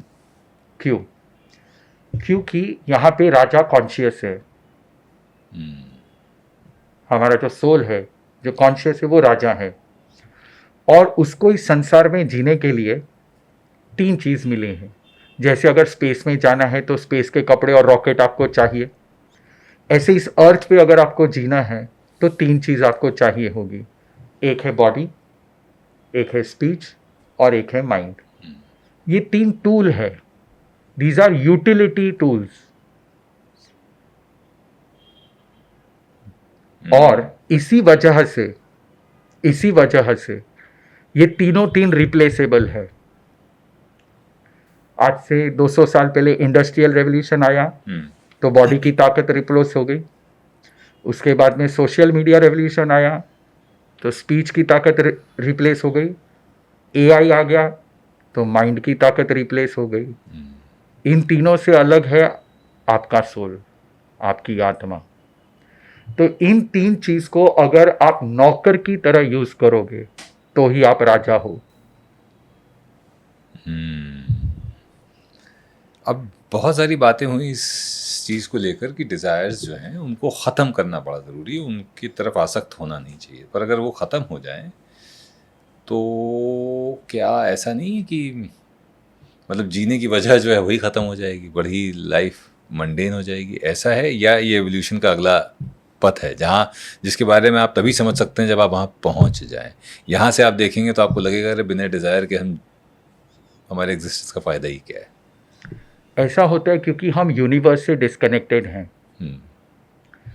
ये जो गलत सोच हमारे मॉडर्न यंगस्टर्स में चल रही है, that is because of western influence. आज से 400-500 साल पहले जो मॉडर्न वेस्टर्न साइंस जब डेवलप नहीं हुआ था तो हम वसुधैव कुटुंबकम को मानते थे। लेकिन मॉडर्न साइंस ने बहुत गलत चीज़ इंडियन कल्चर से अलग की, वो ये है प्रकृति को दुश्मन बताया। ये एनगल्फ होती गई, बारिश प्रकृति है, खराब है, रेनकोट पहन लो। ठंडी की सीजन खराब है, घर में हीटर लगा लो। गर्मी का मौसम बुरा है, एसी लगा लो। नेचर को बार बार बार बार दुश्मन की तरह बता के हमको नेचर से अलग करा दिया गया।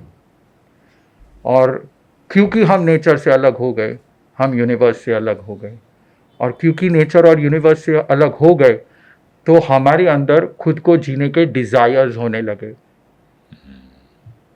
पहले के ज़माने में लोगों को पर्सनल डिज़ायर्स नहीं होते थे, वो फैमिली के साथ रहते थे। Family desire is my desire, nation's desire is my desire, global desire is my desire, universal desire is my desire.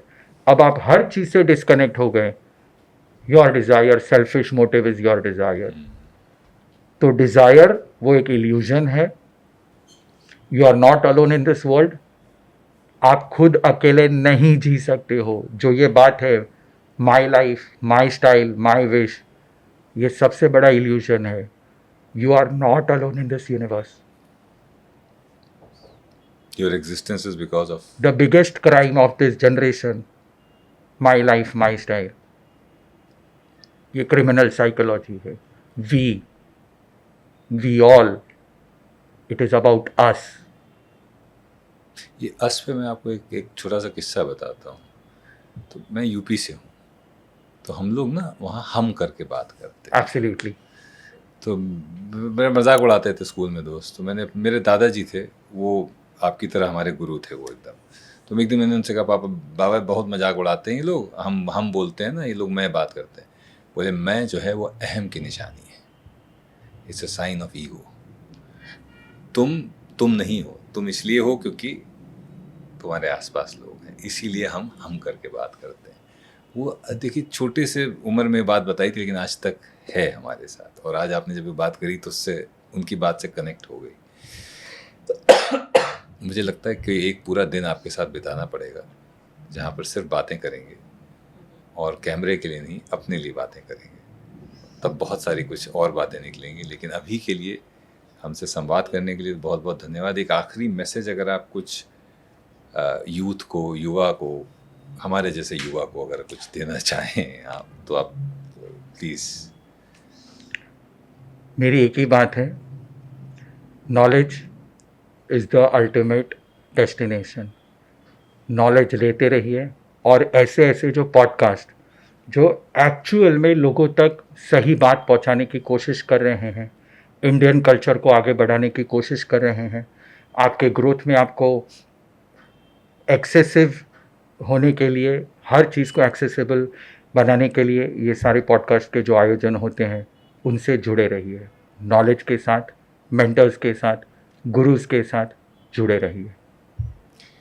ज्ञान का जो सर्जन आज हुआ, ज्ञान की जो गंगा बही जिसमें अभी मैं नहाया, और जब ये पॉडकास्ट रिलीज़ होगा तो आप भी नहाएंगे, उससे जो एक क्लैरिटी आई, एक विचारों को जो एक दिशा मिली, मैं उम्मीद करता हूँ कि वो आप तक भी पहुँचे और आपके जीवन से अगर थोड़ा सा भी कष्ट दूर हो सके इस पॉडकास्ट के ज़रिए, तो हम ये मानेंगे कि हमने विजय हासिल कर ली, विजय ने विजय हासिल कर ली। हमसे संवाद करने के लिए और ज्ञान साझा करने के लिए बहुत बहुत धन्यवाद। धन्यवाद गुरुओं का।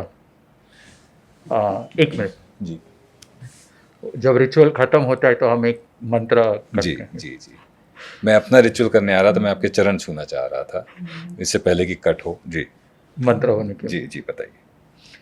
नमो अरियंताणम, नमो सिद्धाणम, नमो आयर्याणम, नमो वज्रायाणम, नमो लोहे सवसाहुणम, एसो पंचनमकारो सप पावपणासणो, मंगलानंच सवेसिम पद्मम हवै मंगलम, चत्तारी मंगलम, अरिहंता मंगलम, सिद्धा मंगलम, साहु मंगलम, केवली पनतो धमो मंगलम, चत्तारी लुगुतमा, अरिहंता लुगुतमा, सिद्धा लुगुतमा, साहु लुगुतमा, केवली पनतो धम लुगुतमो, चत्तारी शरणं पविच्चामि, अरिहन्ते शरणं पविच्चामि, सिद्धे शरणं पविच्चामि, साहु शरणं पविच्चामि, केवली पनत्तम धम्मम शरणं पविच्चामि, चार मंगल चार उत्तम चार शरणा, अवर शरणु नहीं कोई, जो भव्य प्राणी आदरे अक्षय अविचल पद होय, अंगूठे अमृत वसे लपि तना भंडार, श्री गुरु गौतम समरिये मन वांछित फलदातार। बोलो महावीर स्वामी भगवान की जय।